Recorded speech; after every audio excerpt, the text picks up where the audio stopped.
تنضم إلينا عبر تقنية زوم كلير بيي صحفية ومخرجة الوثائقي Algérie section armes chimiques. Claire, bonjour et merci d'être avec nous ce matin. Bonjour, merci de me recevoir. Merci à vous. Alors, comme vous le savez, l'Algérie a commémoré hier les massacres du 8 mai 45. Cette partie de l'histoire, Claire, on la connaît bien. Mais vous, dans votre reportage, dans votre enquête, vous avez abordé un autre niveau, plutôt, vous avez révélé un autre niveau d'horreur. Vous avez parlé, celui de l'utilisation de gaz de combat contre des combattants algériens et même contre des civils. Qu'est-ce qui vous a peut-être poussé à explorer ce pan peu connu de la colonisation? En fait, moi, j'ai connu l'historien Christophe Lafaille par Mhm. d'autres terrains quand je travaillais en Afghanistan. Il m'a parlé l'objet de son travail qui était l'usage des armes chimiques. Et quand il m'en a parlé il y a 4 ou 5 ans maintenant, j'ai trouvé ça fou que personne ne soit au courant. C'est-à-dire qu'en Algérie, les gens savent que le napalm a été utilisé. En France, personne n'est au courant. Et en France, personne n'est au courant non plus, mais comme en Algérie, que des gaz toxiques ont été utilisés. À partir du moment où je me suis rendu compte que personne ne le savait, je me suis dit que c'était impossible euh, de continuer comme ça. Et donc que j'ai travaillé en collaboration avec l'historien pour pouvoir faire ce film, et ça a pris du temps.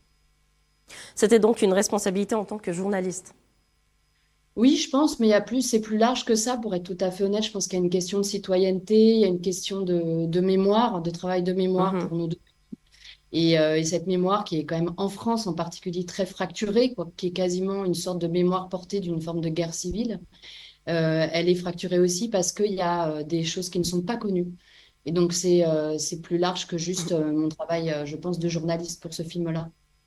Très bien. En parlant, en fait, on ne peut pas parler de mémoire sans aborder le sujet des archives, Claire.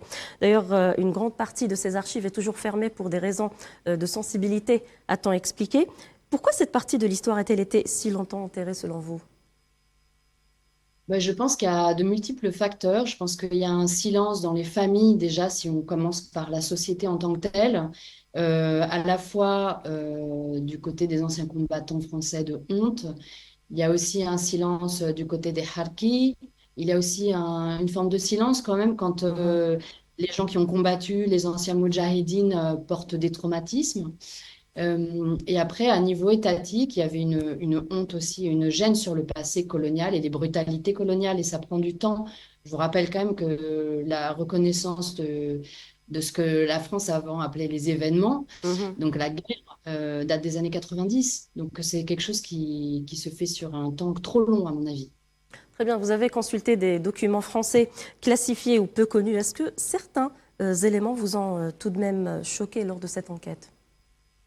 Moi, ce qui m'a choqué, c'est à la fois dans les archives, le fait que finalement, quand l'historien arrive à les voir et en voir quelques-unes, pas tout, la stratégie est très évidente. Donc moi, je voulais mettre en avant le fait qu'il y a une stratégie militaire décidée au niveau de l'état-major avec l'accord des ministres, hein, et qui a été mise en place très rationnellement pour l'usage d'armes chimiques qu'on savait à l'époque déjà interdites. C'est une première chose. Et ensuite, une deuxième chose, c'est quand je suis allée filmer en Algérie, dans les Aurès et en Kabylie, je me suis rendu compte et ça m'a déjà émue parce que les gens m'ont remercié d'être là. Et les gens que je croise aussi en France me remercient pour le film. C'est qu'il y avait une envie et un besoin de parler, un besoin de s'exprimer parce qu'on arrive aussi à un temps où les personnes qui peuvent encore témoigner de cette brutalité du fait colonial vont disparaître. Il y avait une urgence. Et, et c'était plus de l'émotion, pour être tout à fait honnête, quand j'ai rencontré les gens en Algérie. Voilà. Par contre, en France, comme vous l'avez dit, le film en Algérie a été bien reçu en France. Par contre, euh, les réactions sont plus feutrées, n'est-ce pas? Oui, en fait, il y a eu quand même pas mal de presse parce que le film a été déprogrammé, m'a dit Télévisions, pour des questions Mhm. d'actualité. Il a été acheté aussi par la télévision suisse, donc il a été vu en Suisse. Il y a eu des réactions autour de cette question-là. On attend une date de diffusion. Il est en ligne sur le site de France Télévisions. Nous, on a très bien travaillé avec l'équipe documentaire de France Télévisions. On ne peut pas parler de censure nationale, mais il y a toujours une sensibilité et on attend une date de diffusion sur la télé française pour le mois de juin. Mais, euh, mais il y a la réception. Oui, je pense que quand on n'en parle pas, moi, je me pose toujours la question du pourquoi. Est-ce que ça n'intéresse pas les gens ou est-ce que il y a des choses que la société française ne Mais veut pas? est-ce que cela dit peut-être quelque chose par rapport aux deux lectures mémorielles?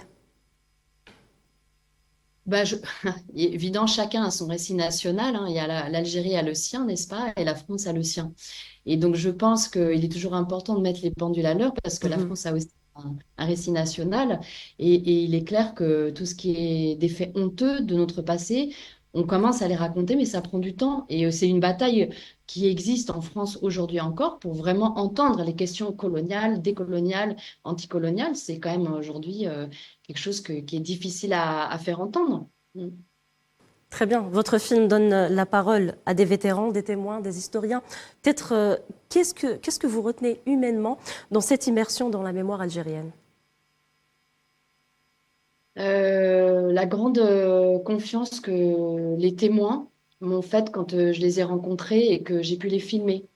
Il y a et l'émotion, parce que moi j'ai connu la guerre en Afghanistan, donc d'une certaine façon un peu, je sais ce que c'est les traumatismes.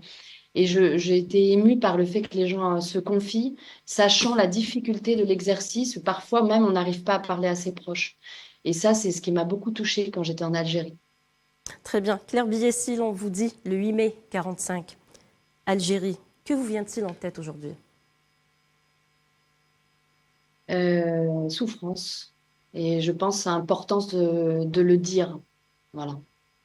Très bien. Et demain, quel récit reste-t-il encore à sortir du silence de cette, peut-être dans cette relation entre l'Algérie et la France? Mais je pense qu'on va y arriver. Enfin, moi, ce que j'ai ressenti, ce que je ressens, c'est qu'on a des liens qui sont indéfectibles. Il n'y a pas que des liens négatifs, il y a une grande amitié entre les peuples. Et voilà.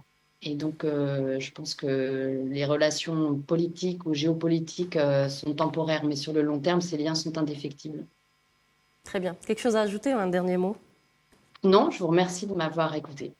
Merci à vous, Claire Billet. Merci d'avoir pris le temps de répondre à toutes nos questions. On sait bien que vous êtes très occupée. Alors, merci encore une fois. Merci. إذن